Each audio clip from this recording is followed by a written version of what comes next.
할렐루야. 지금까지 들어본 찬양 중에 가장 은혜스러운 찬양이었습니다. 우리 찬양대에서 우리 박수로 우리 다시 한번 격려해 주시면 감사하겠습니다. 지난 우리 새벽기도가 122명 출석을 하셔서 이제 우리 기도 새벽 기도가 이제 조금씩 루틴이 만들어지는 것 같다, 이제 그런 생각을 이제 갖습니다. 감사드리고, 또 화요일 날은 중보기도회가 매주 이어지고 있습니다. 기억하셔서 화요일 날 중보기도 2시에 참석하시고, 또 이번 수요일부터는 전도가 또 시작됩니다. 그래서 전도하는 일에도 참석해 주시고, 이번 주 금요일은 금요기도회가 있습니다. 지난달 금요기도회에도 참 많은 하나님 은혜를 부어주셨습니다. 그래서 이번 주 금요기도회도 기대하시고 사모함으로 나오시기를 바랍니다. 기대하시라 개봉 박두. 그리고 토요일 날 이번 주 토요일부터 이제 구역 강사 구역장 교육 훈련이 시작되어집니다. 이번 주 토요일 몇 시?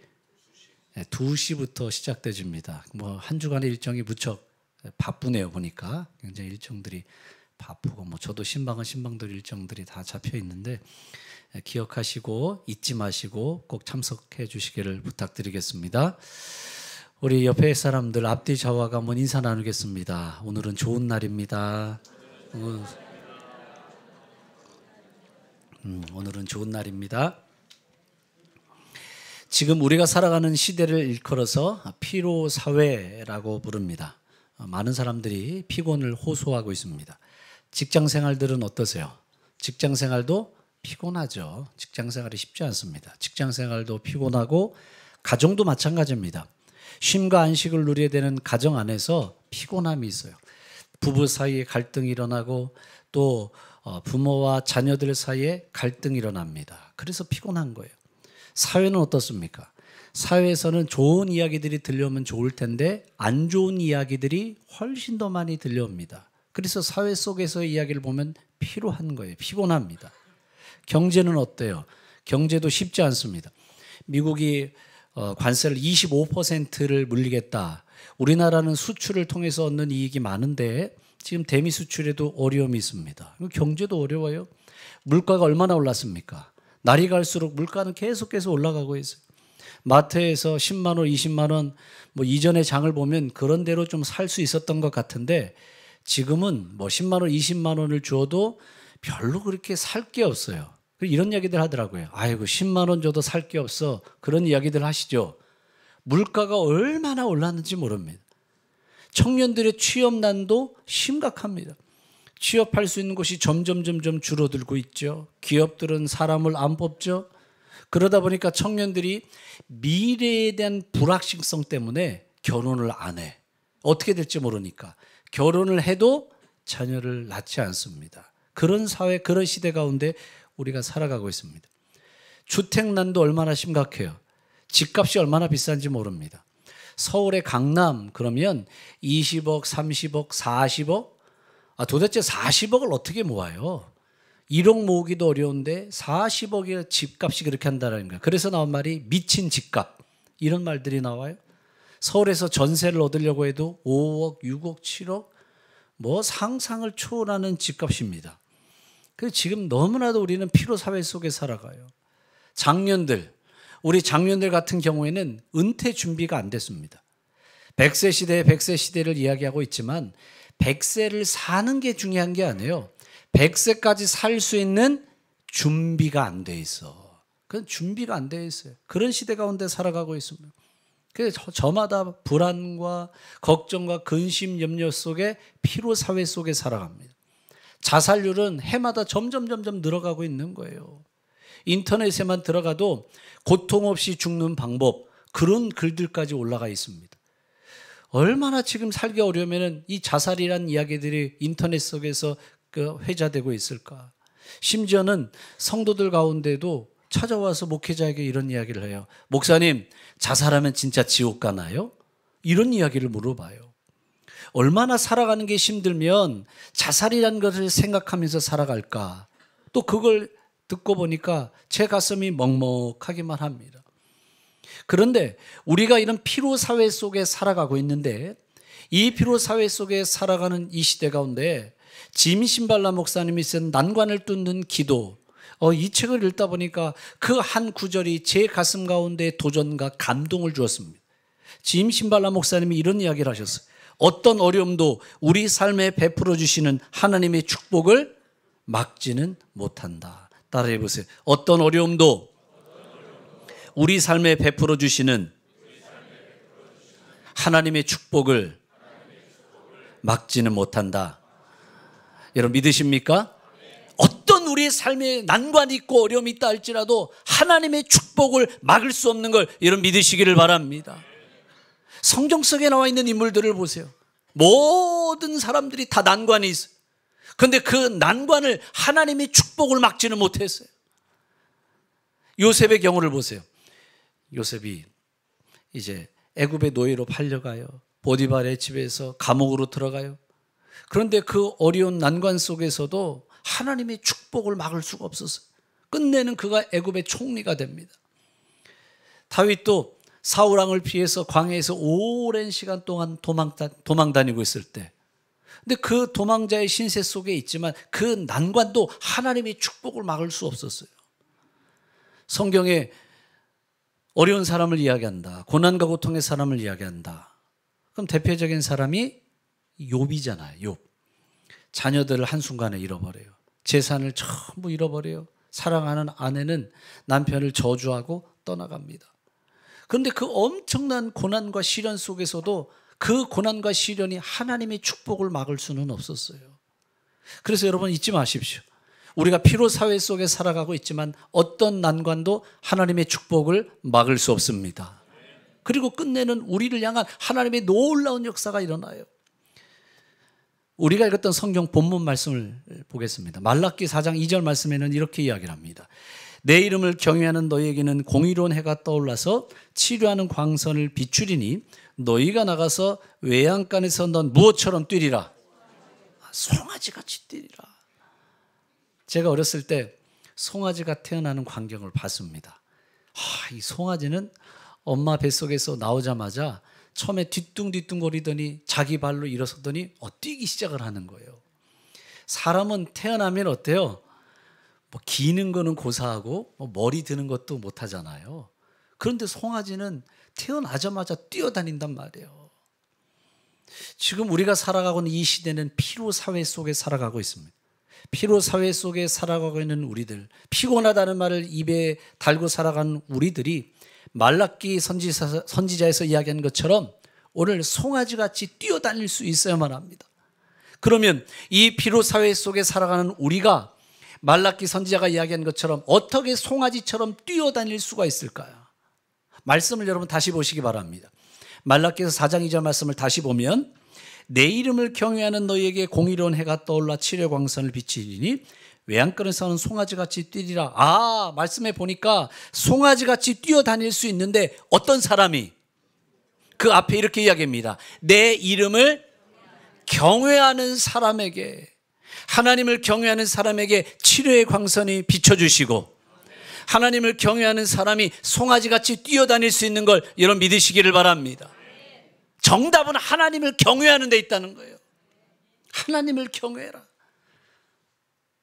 성경은 계속해서 우리에게 하나님 경외에 대한 이야기를 전하고 있습니다. 신명기 말씀 보세요. 신명기 5장 29절 말씀. 다만 이들이 항상 이 같은 마음을 품어 나를 어떻게 해? 경외하며 영원히 복받기를 원하노라. 하나님 경외할 때 복이 임하게 되는구나. 신명기 6장 24절 말씀. 여호와께서 우리에게 이 규례를 지키라 명령하셨으니 이는 우리가 우리 하나님 여호와를 어떻게 해요? 경외함으로 항상 무엇을 누리며? 복을 누리며. 하나님 경외해라. 하나님 경외에 대한 이야기가 나와요. 사무엘상 12장 24절 말씀. 오직 그를 경외하며. 그래서 이 경외라는 단어가 성경 전체 속에서 177번 나오고 있습니다. 이 경외라는 말을 반복적으로 하는 걸 보면 하나님 경외하는 것이 얼마나 중요한 이야기인지 모릅니다. 하나님을 경외하는 마음, 이런 책을 쓴 조이 도우슨이라는 분이 있습니다. 근데 이 책 가운데서 이분이 이런 이야기를 하셨어요. 하나님을 경외하는 것이 인간에게 주어진 최상의 행복이요 삶의 의미를 찾는 것이다. 하나님을 경외할 때 삶의 행복을 찾을 수 있고 하나님을 경외할 때 삶의 의미를 발견하게 됩니다. 그렇다면 우리의 삶의 의미를 찾아가고 우리의 삶의 행복을 누리기 위해서는 하나님을 경외해야 됩니다. 우리 공주교회 성도들이 하나님을 경외하십시오. 하나님을 경외함으로 삶의 행복을 누리고, 다시 하나님을 경외함으로 삶의 행복을 누리고 하나님을 경외함으로 삶의 의미를 찾을 수 있기를 주님의 이름으로 축복합니다. 하나님을 경외하라는 거예요. 자, 그렇다면 하나님을 경외할 때 피로사회 속에서 송아지같이 뛰어다니게 하시고 하나님을 경외할 때 삶의 행복을 누리게 하신다면, 자, 그렇다면 하나님을 경외한다는 것은 어떤 의미를 가지고 있을까요? 도대체 하나님을 경외하는 것은 무엇을 이야기할까요? 하나님을 경외한다는 게 뭐예요? 하나님을 경외한다는 것. 첫 번째, 하나님을 경외하는 것은 하나님을 인정하는 것입니다. 따라해 보세요. 하나님을 인정하라. 내가 하나님을 경외합니다. 이건 하나님을 인정한다는 거예요. 그런데 세상에 많은 사람들이 하나님을 인정하지 않습니다. 하나님 인정하지 않아요. 지금 이 시대가 포스트 모더니즘의 시대입니다. 포스트 모더니즘의 시대는 모든 걸 해체하는 시대예요. 그러다 보니까 하나님을 인정하지 않아요. 우리 이전에는 계몽주의라는 게 있었습니다. 계몽주의라는 건 뭐냐면 인라이트먼트, 내 안에 빛을 비춘다는 거예요. 내 안에 빛을 비추어서 내가 스스로 각성한다. 내 이성을 각성한다. 인간의 힘으로 모든 걸 다 할 수 있다. 그게 계몽주의라는 거예요. 그러면 인간이 인간 스스로의 노력과 열심을 다해서 모든 어떤 것들을 만들어내고 결과를 이뤄갈 수 있을까요? 그건 안 되는 거예요. 우리가 노력해서 되는 것 같지만 하나님이 허락하셔야 모든 결과가 만들어집니다. 하나님이 허락하셔야 되는 거예요. 인간의 모든 힘과 능력으로 다 할 수 있는 게 아니에요. 그런데 어리석은 인간은 우리의 힘과 능력과 노력이면 무엇이든지 다 할 수 있다고 착각 속에 빠져 있어요. 그런데 인간의 힘과 능력과 노력으로 모든 걸 다 할 수 있다? 그렇게 생각했던 인간이 저지른 모든 일들을 보세요. 이 계몽주의 이후에 1차 세계대전, 2차 세계대전이 일어나요. 이 세계대전을 통해서 인간의 존엄성이 짓밟혀지고 인간성이 전부 다 파괴되어 버리는 거예요. 하나님 없이 인간이 스스로 모든 걸 할 수 있다? 그걸 통해서 만들어낸 인간의 결과를 보라고요. 그래서 인간은 하나님의 존재를 반드시 인정해야만 합니다. 하나님 그분을 인정해야 됩니다. 하나님을 경외하는 건 하나님을 인정하는 겁니다. 우리 공주교회 성도들이 하나님을 날마다 인정할 수 있기를 주님의 이름으로 축복합니다. 우리가 그렇게 하나님을 인정해 드리면 하나님이 기뻐하시는 거예요. 하나님으로부터 좋은 것들이 쏟아져 나와요. 가장 좋은 것들이 위로부터 빛들의 아버지께로부터 나온다. 여러분, 우리도 누군가로부터 인정받으면 그 사람으로부터 좋은 것들이 나와요. 어떤 집사님이 목사님 열정이 대단하십니다. 열정 대단하십니다. 그 립 서비스가 아니라 그렇게 인정해 주실 때 저도 기분이 좋은 거예요. 기분이 좋죠. 더 힘을 내게 되죠. 우리가 똑같은 말씀을 들어도 어떤 사람은 말씀에 은혜가 임하고 어떤 사람은 말씀에 은혜가 임하지 않습니다. 그 차이가 어디서 날까요? 똑같은 말씀을 전하는데 어떤 사람은 은혜가 임하고 어떤 사람은 은혜가 임하지 않아요. 그 차이가 어디 있느냐? 목회자에 대한 인정의 차이입니다. 목회자의 인정이라는 거예요. 내가 우리 목사님을 인정합니다. 내가 목사님을 인정하면 오늘 강단에서 증거되는 그 설교 말씀이 은혜로 받아들여집니다. 아이고, 목사님이 뭐 저래? 인정하지 않으면 그 말씀이 내 안에 은혜로 다가오지 않아요. 그런데 인정해 주잖아요. 인정해 주면 힘이 나는 거예요. 힘이 나면 어떻습니까? 더 열심히 하고 더 최선을 다하려고 우리 모든 사람은 다 인정받고 싶은 마음을 가지고 있어요. 그럼 고개를 끄덕끄덕 해보세요. 그렇죠? 그런 마음들을 누구나 다 가지고 있잖아요. 때로는 나를 인정해주면 인정하는 사람을 위해서 목숨까지도 걸어요. 뭐 썩 좋은 예는 아니지만 예전에 전두환 씨 옆에 오른팔이 장세동 씨입니다. 그런데 이 장세동 씨가 나쁜 일도 많이 했거든요. 그럼 기자들이 물어봤어요. 아니 당신은 왜 그랬습니까? 물어보자 장세동 씨가 이렇게 대답을 합니다. 그분은 나를 인정해 줍니다. 그러니까 전두환 전 대통령이 자기를 인정해 준다는 거예요. 나를 인정해 주는 사람을 향해서 사람은 목숨도 거는 거예요. 인정해 주는 게 얼마나 중요합니까? 설교를 보세요. 설교를 잘할 때도 있지만 매번 설교를 잘하겠습니까? 매번 홈런을 치겠어요? 저도 설교를 못한다고 제 스스로가 느껴질 때가 있어요. 아, 오늘은 설교가 좀 별론데, 설교를 잘 못했는데, 오늘은 설교 죽 썼는데, 그거를 설교자 자신도 알아요. 그걸 왜 모르겠습니까? 그런데 설교를 못했음에도 나갈 때 성도들이 아, 목사님 설교 은혜 많이 받았습니다. 아, 그럼 힘이 될까요? 안 될까요? 아, 힘이 되죠. 우리 목사님은 매일 밥만 주는 게 아니야. 죽도 줘. 이렇게 설교 죽 썼는데. 아, 그런 이야기를 들으면 아, 그래. 힘이 나지. 왜 힘이 나지 않겠어요? 우리 교회 우리 교단 증경 총회장님이 나오십니다. 하늘 같은 대선배 목사님이세요. 오늘도 나오셨는데. 그런데 대선배님 앞에서 제 설교를 어떻게 감히 비교할 수가 있겠어요? 참 감사한 건 뭐냐면 설교가 끝나고 나가실 때마다 그런 이야기를 했어요. 김 목사님 오늘 설교 은혜 많이 받았습니다. 그렇게 인정해 주시고 격려해 주실 때 힘이 날까 안 날까요? 아, 힘이 나는 거죠. 힘이 나요. 더 열심히 해야 되겠구나. 가정 안에서 상처를 받습니다. 왜 상처받는 줄 아세요? 인정해 주지 않기 때문이에요. 자녀들이 아버지를 향해서 이렇게 얘기해요. 아빠가 도대체 나를 위해 해준 게 뭐가 있어요? 아니 가장이 자녀들을 위해서 뼈 빠지게 일을 했는데 자녀들이 하는 말이 나를 위해 해준 일이 뭐가 있어요? 그런 이야기를 들으면 가장들이 상처받을까 안 받을까요? 가장들도 상처받아요. 아내가 남편과 자녀들 뒷바라지를 위해서 헌신을 다했습니다. 그런데 아내를 향해서 엄마를 향해서 이렇게 얘기하는 거예요. 아, 해준 일 뭐가 있어요? 그럼 아내들이 상처를 받는 거예요. 그래서 여러분 우리가 상대방을 인정해 준다는 게 얼마나 그 사람에게 힘이 되는지 모릅니다. 우리 목사님 설교가 세계 최고야 인정해 주는 거고 남편이 아내를 향해서 당신이 최고야 인정해 주고 또 아내가 남편을 향해서 당신이 최고야 따라해 보세요. 내 남편이 최고야. 별로 마음에 와닿진 않아도 다시 내 남편이 최고야. 자, 또 남자분들은 남편을 아내를 향해서 내 아내가 최고야. 우리 남편들은 목소리가 내 아내가 최고야. 부모님들은 자녀들을 향해서 우리 자녀가 최고야. 우리 자녀들은 우리 부모님이 최고야. 인정해 주는 거잖아요. 내가 하나님을 인정해 드리는 거예요. 사람 사이에서도 서로 인정해 주면 이렇게 좋은데 하나님이 최고십니다. 하나님이 내 인생의 최고봉이 되십니다. 하나님이 내 인생의 최고봉이 되십니다. 하나님을 인정해 드릴 때 하나님 기뻐하시지 않을까요? 하나님 기뻐하시고 하나님이 감격하시고 그럼 하나님으로부터 놀라운 은혜가 부어져요.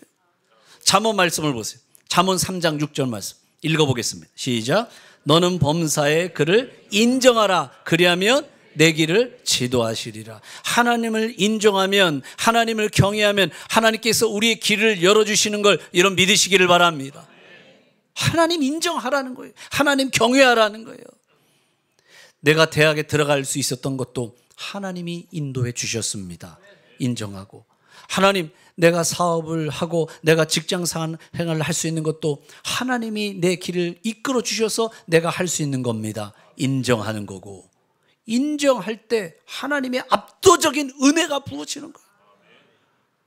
사무엘상 말씀은 하나님을 경외하고 인정한다는 말을 존중이라고 이야기했어요. 그래서 나를 존중히 여기는 자, 하나님을 경외하고 하나님을 인정하고 하나님을 존중히 여기면 나도 그 사람을 인정해주고 존중히 여겨준다는 거예요. 그러면 하나님이 어떤 은혜를 주실까요? 말씀을 보세요. 사무엘상 2장 32절 말씀 32절.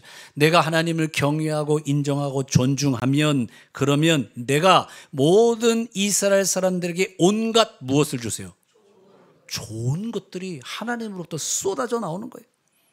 반면에 하나님을 인정하지 않아요. 경외하지 않아요. 하나님을 멸시해요. 33절 말씀 보세요. 33절. 그러면 너희 집안의 모든 자손이 한창 피어날 나이에 죽을 것이요. 혹시 내가 한 사람을 남겨놓는다 할지라도 그는 내게 고통과 슬픔만을 안겨줄 것이다. 하나님을 경외하고 하나님을 인정하고 하나님을 존중해 드리면 하나님으로부터 좋은 것들이 쏟아져 나옵니다. 우리는 피로 사회 속에 살아가고 있습니다. 이 피로 사회 속에서 하나님을 경외하십시오. 하나님을 인정하십시오. 그때 하나님에게 엄청난 은혜를 쏟아부어 주시고 이 피로 사회 속에서 승리의 역사를 이루어가게 하시는 걸 믿으시길 주님의 이름으로 축복합니다. 두 번째, 하나님을 경외한다는 것은 하나님께 사로잡히는 겁니다. 따라해 보세요. 하나님께 사로잡히자. 내가 하나님을 경외합니다. 경외합니다. 그것은 하나님께 사로잡혀야 돼. 사람들은 저마다 나를 사로잡고 있는 것들이 있습니다. 나를 사로잡는 것들이 있어요. 예를 들면 낚시가 취미인데 낚시에 완전히 빠진 분들이 있어요. 도시여부 그런 프로가 있죠. 낚시 이야기만 들리면 자다가도 벌떡 일어나. 낚시 가야 돼. 그 낚시에 그 사람은 사로잡혀 있는 사람이에요. 어떤 사람은 돈에 사로잡혀 있는 사람이 있습니다. 돈에 사로잡혀 있어요. 한 번은 큰 대형 시장에서 불이 났습니다. 동대문 시장, 남대문 시장 이런 큰 시장에서 불이 났어요. 사람들이 겨우 몸만 빠져나왔습니다. 그런데 상인 중에 한 분이 자기 가게에다가 금고를 두고 왔다고 가져와야 된다는 거예요. 조그마한 손금고 있잖아요. 돌리면 열리는 손금고를 두고 왔다는 거예요. 소방대원이 안 됩니다. 안 됩니다. 그렇게 말리는데도 그 불 속으로 뛰어들어간 거예요. 그런데 결국 이분이 불을 끄고 보니까 안 나오고 그 본인 가게에서 죽은 모습을 발견했어요. 그런데 손금고, 그 손금고를 가슴에 껴 안은 채 죽은 모습을 발견하게 됐어요. 이 사람은 뭐에 사로잡힌 사람이에요? 돈에 사로잡힌 사람. 어떤 사람은 일 중독이야. 일 중독. 평생 일하는 데에만 중독된 사람. 일에 사로잡혀 있는 사람. 여러분, 하나님이 나를 사로잡는 게 아니라 세상에 다른 것이 나를 사로잡고 있다면 그게 우상이에요. 무슨 형상의 모습만이 우상이 아니라 나를 사로잡고 있는 게 바로 우상이라는 거예요. 우리는 세상에 그 어떤 것에 사로잡히는 것이 아니라 하나님께 사로잡혀야 됩니다. 우리 공주교회 성도들이 하나님께 사로잡힐 수 있기를 주님의 이름으로 축복합니다. 그게 하나님 경외하는 거예요. 그 죽 이야기에 임영서 대표의 이야기가 있습니다. 왜 본죽도 있고 죽 이야기라는 그 체인점도 있죠. 그 죽 이야기 대표가 임영서. 우리 장로님이랑 이름 비슷해요. 임영서. 네. 근데 이분이 그런 간증을 하시는 거예요. 집이 참 어려웠습니다. 얼마나 어려웠는지 몰라요. 그래서 그만 띄워도 돼요. 저거 이제 12살 때 서울로 올라와서 안 해본 일이 없을 정도로 고생을 하는 거예요. 근데 어느 날 어머니가 신앙해줘요. 아들을 불렀어요. 영서야, 영서야. 네 어머니, 너 성공하고 싶다고 그랬지? 네, 성공하고 싶다고 그랬지. 성공은 그렇게 되는 게 아니야. 그러면서 젓가락을 하나 주는 거예요. 젓가락을 주면서 영서야, 이 젓가락 한번 세워봐라. 아니 엄마, 이 젓가락을 어떻게 세워요? 말도 안 되지. 젓가락을 어떻게 세워? 엄마가 그래. 아니, 세울 수 있다. 엄마가 하는 거 잘 봐라. 근데 엄마가 손으로 짚더니 손으로 젓가락을 짚고 세웠어요. 그럼 세워진 거잖아. 아니에요? 맞잖아요. 이렇게 손으로 잡고 세우면 세워진 거지. 세워진 거잖아요. 그러면서 엄마가 아들을 향해서 이렇게 얘기합니다. 아들, 너 성공하고 싶다고 그랬지? 성공은 그렇게 해서 되는 게 아니야. 하나님이 너를 이렇게 붙잡아 주셔야 성공할 수 있어. 하나님이 잡아주셔야 된다는 거예요. 다른 말로 말하면 하나님께 사로잡혀야 돼. 하나님이 나를 잡으셔야 돼. 하나님이 나를 사로잡아 주실 때 그때 그때 하나님의 놀라운 역사가 일어나는 거예요. 그런데 세상에 있는 많은 사람들이 그걸 몰라요. 그래서 하나님께 사로잡히는 게 아니라 다른 것에 의해서 사로잡히려고 그래요. 그럼 뭔가 잘 될 수 있는 것처럼 착각해요. 청년들이라고 하면 스펙에 사로잡히는 거예요. 스펙만 높으면 다 된다. 그렇지 않아요. 가장 중요한 것은 하나님께 사로잡혀야 돼요. 우리 공주교회 성도들이 지금까지 나를 사로잡고 있는 것들이 아마 있었을지 모르겠습니다. 어떤 분들은 자녀 붙들고 살아간 사람들이 있어요. 자녀 때문에 다 되는 게 아니에요. 오직 나를 사로잡으시는 분은 하나님이셔야 됩니다. 하나님이 나를 붙드셔야 됩니다. 하나님을 경외하는 것은 하나님을 인정하는 것이고, 하나님을 경외하는 것은 하나님께 사로잡히는 것입니다. 피로 사회 속에 살아가는 우리 모두가 하나님께 사로잡혀서 오늘 이 피로 사회 속에서도 승리의 역사를 이뤄가길 주님의 이름으로 축복합니다. 세 번째, 그런데 하나님을 경외하면 울타리를 벗어나게 한다고 그랬어요. 따라해보세요. 하나님을 경외하면 울타리를 벗어나게 하신다. 하나님을 인정하고 하나님을 존중하고 그리고 하나님께 사로잡히면 나를 둘러싸고 있는 울타리를 벗어나게 하세요. 이 말씀을 다시 보세요. 말라기 4장 2절, 오늘 성경 말씀을 다시 보면 이렇게 이야기를 합니다. 내 이름을 경외하는 너희에게는 공의로운 해가 떠올라 치료의 광선을 비춰주시리니 너희가 나가서 어디서부터 뛰쳐나갈까요? 외양간에서부터 뛰쳐나간다. 송아지가 있는 곳이 외양간, 송아지가 나가지 못하도록 둘러싸고 있는 울타리가 있어요. 울타리. 그런데 하나님을 경외하면 이 울타리를 넘어가게 하신다는 거예요. 나를 둘러싼 울타리가 있습니다. 나를 둘러싼 울타리, 질병이라는 울타리. 질병의 울타리에 갇혀있는 사람이 있어요. 하나님을 경외하는 사람은 질병의 울타리를 벗어나게 하십니다. 지난날 과거의 아픔과 상처라는 울타리 속에 갇혀있는 사람들, 하나님을 경외하는 사람들은 오늘 이 과거의 아픔과 상처의 울타리를 벗어나게 하십니다. 그래서 하나님 경외해야 돼요.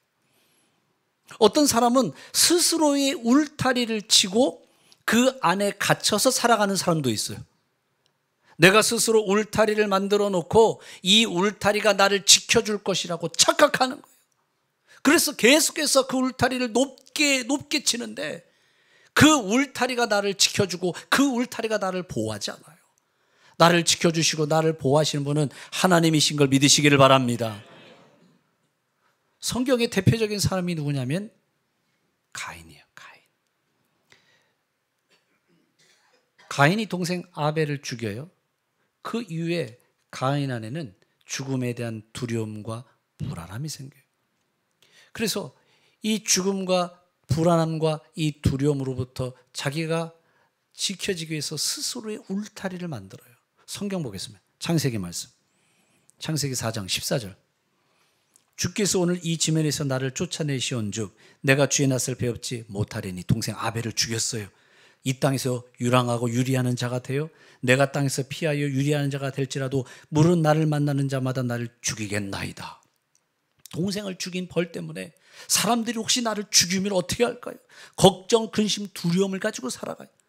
그러자 이 가인이 스스로의 울타리를 만들어요. 16절 가인이 여호와 앞을 떠나서 에덴 동쪽 놋 땅에 거주하더니 17절 아내와 동침함에 그가 임신하여 에녹을 낳은지라 가인이 무엇을 쌓고 무엇을 쌓았어요? 성을 쌓았다. 이게 인류 최초의 성이에요. 성을 쌓았어요. 그리고 그 아들의 이름으로 성을 했어요. 그럼 아들의 이름이 에녹이에요. 이 성의 이름은 에녹성이. 인류 최초의 성을 만들었어요. 인류 최초의 울타리를 만들고 본인 스스로 그 안에 들어가. 이 울타리 속에 들어가면 이 울타리가 나를 지켜주겠지. 이 울타리 속에 있으면 내가 보호받겠지. 자기 스스로 만든 울타리 속에 갇혀 있는 거예요. 여러분, 우리도 우리 스스로의 성을 쌓고 살아갑니다. 우리 스스로의 울타리를 치고 그 안에 들어가 살아가요. 그게 나를 지켜줄 수 있는 것처럼 착각하고 실력이 있어야지. 실력이. 그래서 실력만 있으면 다 된다고 생각해요? 그러면 나 스스로가 실력이란 울타리 속에 내가 갇혀 있는 거예요. 어떤 사람은 돈이라는 그 울타리 속에 내가 스스로 갇혀 있어요. 성경의 어리석은 부자가 그런 사람이잖아요. 하나의 소출이 많아요. 그러자 이 부자가 야, 이 많은 소출이 있으니 창고를 더 짓자, 창고를 더 짓자. 그리고 이제는 내가 놀고 먹고 편히 쉬리라. 어리석은 부자. 이 어리석은 자의 오늘 밤 내 영혼을 하나님이 거두가시면 그 재산은 누구의 것이 되겠느냐? 왜 어리석어요? 돈만 많으면 내가 놀고 평안히 누우리라. 돈이 평안을 보장해주고 돈이 자기를 지켜줄 것이라고 착각하고 있잖아요. 여러분, 돈이라는 울타리 속에 있는다 할지라도 그 돈이 나를 죽지 않게 할까요? 그 돈이 많으면은 건강도 다 지켜주는 거예요? 전혀 그렇지 않아요. 그럼에도 우리는 내가 만든 그 스스로의 울타리 속에 갇혀서 살아가고 있는 거예요. 그게 나를 지켜주고 나를 보호해 줄 것처럼 착각하는 거예요. 부자 청년의 이야기도 보세요. 부자 청년, 부자 관원. 청년인데 부자야. 어떻게 해서 부자가 됐을까? 어쨌든 부자야. 관원이라고 그랬어요. 지금으로 이야기하면 사시나 행시나 아마 패스했을 것 같아. 그리고 이 부자 청년이 이렇게 이야기를 합니다. 모세율법을 다 지켰습니다. 신앙도 있어. 부자예요. 사회적 지위도 있어요. 신앙도 좋아. 이 정도 신랑감이면 1등 신랑감 아닌가요? 아니에요? 맞잖아요. 이 정도면 1등 신랑감이지. 아니, 부자에다가 그리고 사회적 지위도 있는 데다가 신앙도 좋아. 모세율법을 다 지켰대.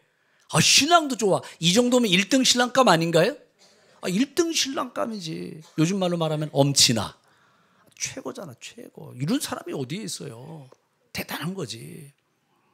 그런데 예수님께서 이 부자 청년을 향해서 내 소유를 가난한 사람들에게 나눠주고 너는 나를 따르라. 이 청년은 그렇게 못해요. 왜냐하면 물질이라는 울타리 속에 갇혀 살아가요. 지금까지 자기가 쌓아놓았던 사회적 지위라는 울타리 속에 갇혀 살아가요. 울타리를 벗어나지 못하는 거예요. 예수님께서는 이 청년을 향해서 엄청난 기회와 축복을 준비해 주셨습니다. 그럼에도 불구하고 그 울타리를 벗어나지 못하는 거예요. 울타리를 벗어나라는 거예요. 아브라함으로 하여금 본토 친척 아비 집을 떠나라. 울타리를 벗어나라는 거예요. 그런데 그 울타리를 벗어날 때 아브라함이 복의 근원이 되게 하시잖아요.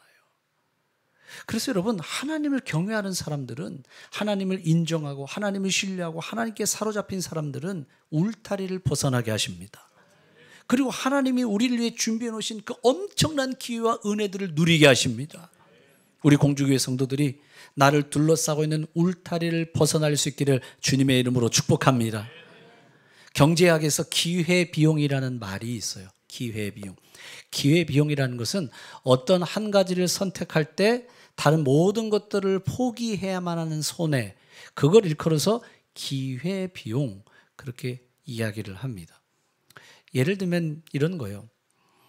어떤 분이 열심히 일을 해서 조그마한 집 한 채를 마련을 했습니다.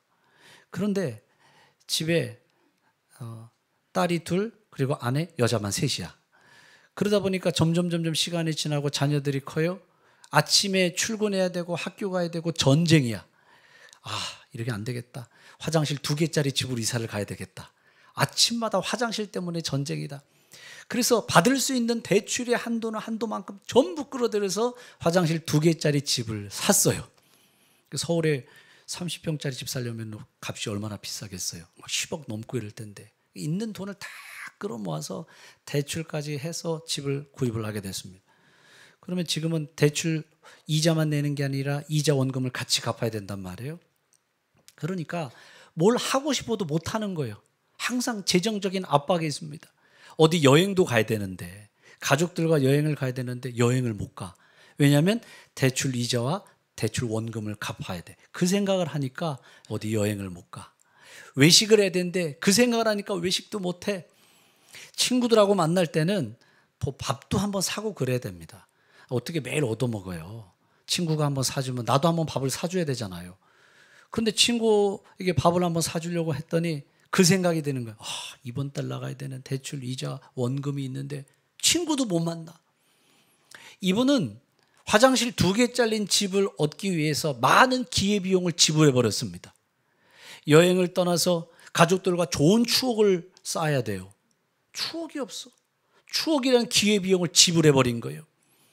그리고 친구들과 교제해야 되는데 친구들과도 교제를 못해요.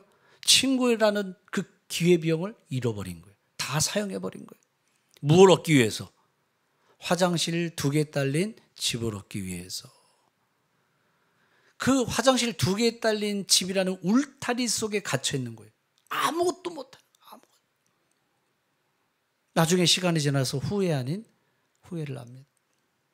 제가 볼 땐 남자분들이 그런 모습들이 굉장히 많아요. 우리 젊었을 때는 가족들 위해서 열심히 일하잖아요. 열심히 직장 생활도 하고 사업도 해야 되고 열심히 합니다. 일에 빠져 살아가는 거예요. 일밖에 몰라. 일밖에. 그리고 나중에 시간이 지나고 은퇴하고 난 때가 오니까 후회 아닌 후회가 돼. 아내와 조금 더 많은 시간을 가질 걸. 자녀들과 조금 더 많은 추억을 쌓아갈 걸. 그런 시간이 없었네. 그냥 일 중독이 돼서 일에만 빠져서 살아갔네. 시간이 지나니까 후회 아닌 후회가 될 때가 있어요. 그런 후회 아닌 후회가 지금 되시는 분은 남자분들만 고개를 끄덕끄덕 한번 해보세요. 아니에요? 그런 때가 온다고요. 그런 때가. 그래서 내가 만든 울타리에 스스로 갇혀 살아가면 안 됩니다. 그 울타리를 벗어나야 돼요. 그 울타리 속에 갇혀 살아가고 그 울타리를 지키려고 하다 보니까 내가 더 피곤하게 살아가는 거예요. 그럴 필요가 없어요. 그냥 하나님께 맡겨야 돼요. 하나님께 올려드려야 돼요. 하나님이 이루어가실 걸 믿어야 돼요. 그래서 하나님을 경외하는 사람들은 울타리에 사로잡히는 것이 아니라 하나님께 사로잡힌 인생을 살아갑니다. 우리 공주교회 성도들이 지금까지 살아오면서 내가 울타리 속에 갇혀 살지는 않았는지, 혹은 다른 그 무엇이 나를 사로잡고 살아가지는 않았는지 한번 생각해 보시기 바랍니다. 하나님을 경외하는 사람은 울타리에 갇혀 살면 안 됩니다. 울타리가 나를 사로잡아서도 안 됩니다. 하나님을 경외하는 사람은 하나님께 사로잡혀야 됩니다. 하나님을 경외하는 사람은 하나님을 인정해야 됩니다. 하나님을 존중하고 하나님을 신뢰해야만 합니다. 그런데 이렇게 하나님을 경외하는 사람에게는 치료의 광선을 비춰주시고 송아지처럼 뛰어다니게 하시는 걸 믿으시기를 바랍니다. 이 피로 사회 속에서 하나님을 경외함으로 그 피곤함을 이겨내고 날마다 승리의 역사를 이뤄갈 수 있는 그런 저와 여러분이 되길 주님의 이름으로 축복합니다.